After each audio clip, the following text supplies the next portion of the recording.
দেখতে দেখতে বাচ্চারা যে কখন বড় হয়ে যায় সেটা ঠিক বোঝাই যায় না।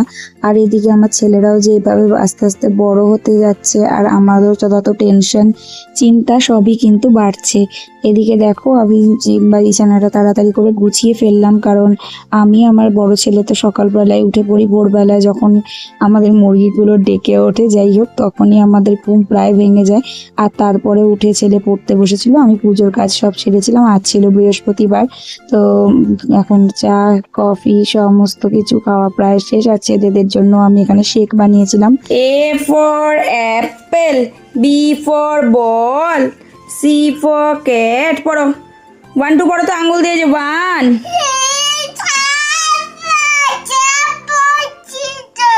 আচ্ছা গাড়ি কই, গাড়ি গাড়ি কই, বাঘ বাঘ বাঘ, গাড়ি কই, গাড়ি নেই, গাড়ি কোথায় গেল, মাছ এসছে।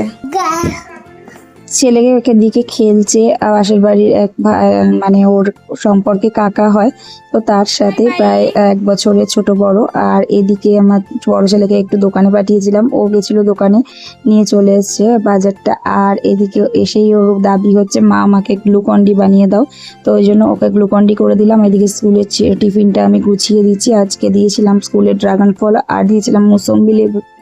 তো এটাই ছিল আজকে স্কুলের টিফিন, ব্যাস আর সেরকম কিছু করিনি। আর এদিকে আজকে যেহেতু বৃহস্পতিবার তাই নিরামিষ টাইপের করলাম, ডাল, উচ্ছে আলু ভাজা আর মাশরুমের একটা চচ্চড়ি মতন ভাজা ভাজার মতন।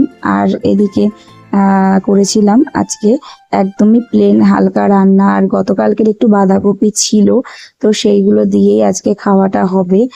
আর ব্যাস আর কি চাই এরকম নিরামিষের দিনে। আমার তো ডাল ভাতই ভীষণ প্রিয়। এদিকে আমার ছেলে প্রায় স্কুলের জন্য রেডি হয়ে গেছে, ও স্কুলে বেরোবে, ওই জন্য ওর বই খাতাগুলো একটু গুছিয়ে দিলাম। ওরা রোজ যাওয়ার সময় আমাকে, বাবাকে, দাদুকে সবাইকে প্রণাম করে যায়। যাই হোক এসে একটু ওকে আদর করে নিতে হবে, তারপরে ও যাবে স্কুলে। যাই এইগুলো মানে ছোট ছোট স্মৃতি, কিছু হোক না হোক অন্তত আমার মোবাইলে থেকে যাবে।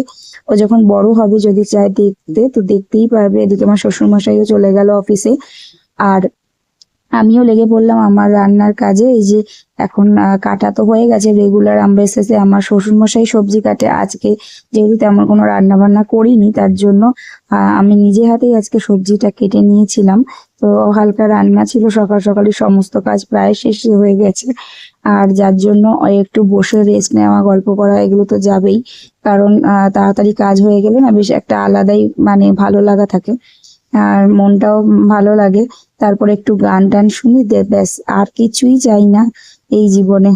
আর এইদিকে আমাদের বাড়ির গাছের কিছু গেঁদালু পাতা ছিল, সেই গেঁদালু পাতার গুলো নিয়ে এসেছিল বড়া খাওয়ার জন্য হাজবেন্ড। আমি একটু রান্নাঘর গুছিয়ে